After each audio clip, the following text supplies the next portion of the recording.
Bonjour à tous. On avait dit sur cette chaîne qu'il fallait étudier les nouvelles règles budgétaires de l'Union européenne applicables depuis le 1er janvier dernier. Et ben ça y est. Ouverture officielle d'une procédure pour déficit public excessif de la part de l'Union européenne contre la France. Et on va voir ce que ça veut dire concrètement. Certains parlent même d'une mise sous tutelle de la France. Vous retrouverez une vidéo sur cette chaîne il y a quelques mois qui évoquait cette affaire. Ça va être le grand sujet des semaines et mois qui viennent, ce chantage. Je vais vous expliquer les conséquences qui sont prévues concrètes ici, mais nous sommes dans une élection législative en France.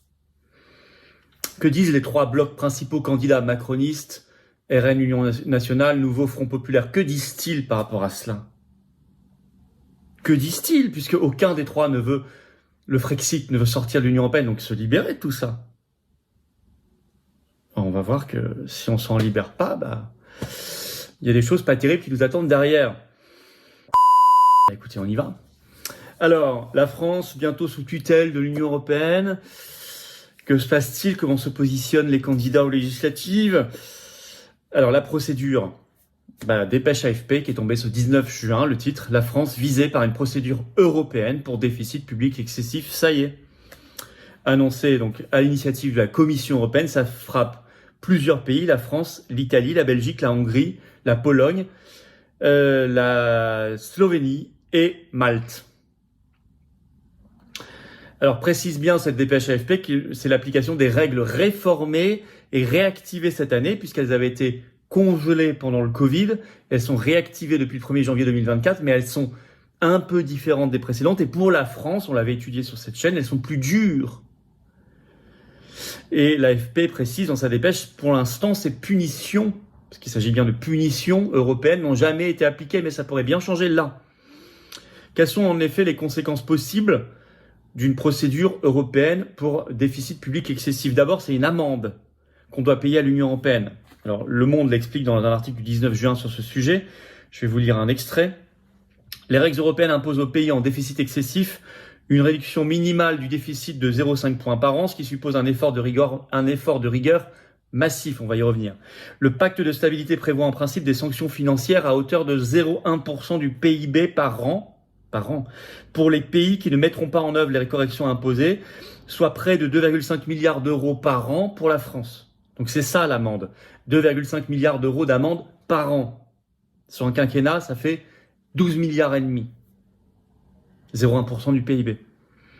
En plus, il faut, vous l'avez entendu, mettre en place des mesures correctrices. Et on sait ce que imposent ces mesures pour la France. Ça a été étudié, c'était dans un article, je vous en ai déjà parlé, il est toujours en ligne, d'Euractiv du 21 septembre 2023, qui étudiait les nouvelles règles budgétaires qui s'appliquent depuis le 1er janvier 2024. Le titre « Règles budgétaires européennes », la France serait contrainte de faire 30 milliards d'euros d'économies par an, selon une étude faite par le groupe de réflexion Bruegel, qui juge lui-même que c'est la France qui est le pays le plus touché et que c'est complètement irréaliste. Je vais vous lire un extrait de cet article de Réactive. Une étude réalisée par Bruegel, groupe de réflexion spécialisé dans les questions économiques, affirme que la réforme des règles relatives à la dette et au déficit de l'Union européenne aboutirait à de sévères restrictions budgétaires dans certains États membres, en premier lieu la France. Ce serait terrible pour la vie des gens et celle du pays. Je vous cite un extrait. Encore faut-il comprendre comment ces nouvelles règles se traduiraient au quotidien. L'étude de Bruegel apporte des éléments de réponse en montrant notamment comment les nouveaux critères numériques seraient appliqués. Je cite toujours. L'étude montre que dans le cadre d'une période d'ajustement de 4 ans, la France devrait ajuster son solde primaire structurel à 1,1% du PIB chaque année entre 2025 et 2028. Pour la France, écoutez bien, cela signifierait une réduction des dépenses ou une augmentation des impôts d'environ 30 milliards d'euros par an. En d'autres termes, cela obligerait la France à faire des ajustements complètement irréalistes, a déclaré Jérôme Zettelmeyer, directeur de Bruegel et l'un des auteurs de l'étude, qui précise d'ailleurs que ça n'est pas fait pour du bon sens économique, c'est fait sous pression allemande, je cite toujours. En outre, selon les calculs de Bruegel, la raison première derrière les coupes budgétaires si drastiques n'est pas que la dette française serait jugée insoutenable, non. En réalité, le gouvernement français ne devrait réduire ses dépenses qu'en raison des critères numériques ajoutés par la Commission européenne sous la pression du gouvernement allemand. Il y a beaucoup plus d'idéologie que de réalisme et de bon sens derrière tout ça. Là, ça, c'est la deuxième conséquence. Donc, une hyper-austérité à la grecque. La première, c'est les amendes. La troisième, dont personne ne vous parle, elle est dans les textes. Elle est dans un règlement européen du 12 février 2021, article 10, qui prévoit que, ça s'appelle donc ce règlement s'appelle, l'article 10 s'appelle les mesures liant la facilité à à des bonnes pratiques. Voilà. Alors, qu'est-ce que c'est? Qu'est-ce que ça veut dire? Eh bien, ça veut dire, je vais vous citer exactement, voilà, à une bonne pratique, à une bonne gouvernance économique. Je cherchais le mot, excusez-moi. Donc, c'est règlement européen du 12 février 2021, mesures liant la facilité à une bonne gouvernance économique. Qu'est-ce que c'est que cette facilité? C'est le plan de relance économique européen de juillet 2020, Covid. Vous savez, celui pour lequel la France verse 80 milliards pour en récupérer à la fin 39 milliards, conditionné notamment à la réforme des retraites et à la réforme de l'assurance chômage. On donne 80, on récupère 39.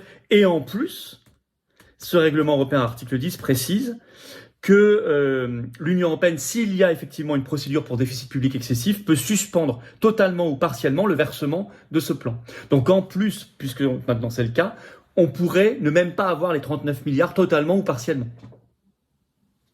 Troisième conséquence. Alors la France mise sous tutelle, comme la Grèce l'a été dans les années 2010 par la fameuse Troïka, souvenez-vous, Union européenne, BCE, FMI, c'est ce que dit dans une interview au Monde le 18 juin le ministre de l'économie Bruno Le Maire. Et il le déclare comme ça, il parle de l'Union européenne et du FMI, donc c'est la Troïka. Je vais vous citer un extrait. Ouvrir tout grand les vannes de la dépense publique au moment où nous devrions rétablir nos comptes, cela conduira à la mise sous tutelle de la France par Bruxelles et le Fonds monétaire international, déclare Bruno Le Maire. Or qu'on ne dise pas que c'est totalement de la fiction, que c'est juste un argument de campagne, parce que ça a déjà été fait. Et que c'est prévu par les textes. Il ajoute, la suite est écrite.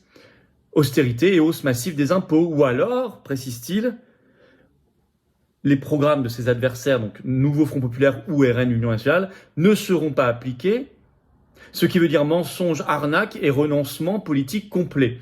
Pas faux. Il est possible effectivement qu'en réalité, vous avez vu d'ailleurs comment le RN, chaque jour avant le scrutin, enlève quasiment une promesse, il ne reste plus grand-chose. Nouveau Front Populaire ne le fait pas trop parce qu'ils sont moins favoris dans les sondages, mais au pouvoir, ça serait la même chose, ils enlèveraient beaucoup de choses, les hausses des salaires, tout ça, ou la lutte contre le libre-échange. Pourquoi? Ça, c'est une solution, c'est qu'en fait, ils renoncent à tout leur programme, donc ça ne sert plus à rien. À la fin, vous avez élu des gens qui feront la même politique. Donc Bruno Le Maire dit, soit c'est la mise sous tutelle parce que vous appliquez votre programme, soit vous renoncez à votre programme et vous avez arnaqué les électeurs. Bon, c'est possible, mais il oublie la troisième solution. Ils oublient tous la troisième solution qui est la seule bonne pour la France et les Français. C'est le Frexit.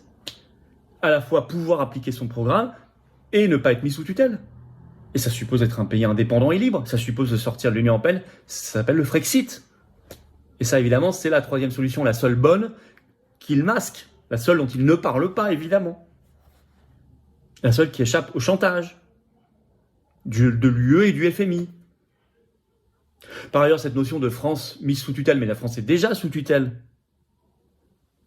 d'une institution supranationale, au moins une, l'Union européenne, budgétaire, bien sûr, on le voit en ce moment. Puis en France, on a créé le Haut Conseil des finances publiques qui est chargé de surveiller que le budget réponde bien aux demandes de Bruxelles. Mis sous tutelle monétaire, c'est Total depuis l'euro. Mis sous tutelle commerciale, bien sûr, puisque c'est une compétence exclusive de l'Union européenne, etc. Mais, et puis on pourrait dire mis sous tutelle migratoire, diplomatique, etc. Mais attendez, là, qu'est-ce que ça veut dire en fait la différence? C'est qu'on irait encore plus loin parce qu'on ferait disparaître l'illusion démocratique. Il y aurait des cohortes de fonctionnaires du FMI ou de la Commission européenne ou de la Banque centrale européenne qui viendraient directement dans les ministères pour dire faites ça, ça, ça, ce qu'ils ont fait en Grèce dans les années 2010. Privatiser ça, supprimer un tiers de la retraite, vendez vos ports, vendez vos îles, votre patrimoine, etc., etc. Alors que disent, on sait ce que dit à peu près la Macronie, il faut oublier à Bruxelles, ok, mais que disent les deux blocs qui se présentent comme alternatives, Nouveau Front Populaire et RN, Union Nationale, que disent-ils sur ces menaces de Bruxelles, ce chantage? Rien pour l'instant, moi j'ai rien entendu.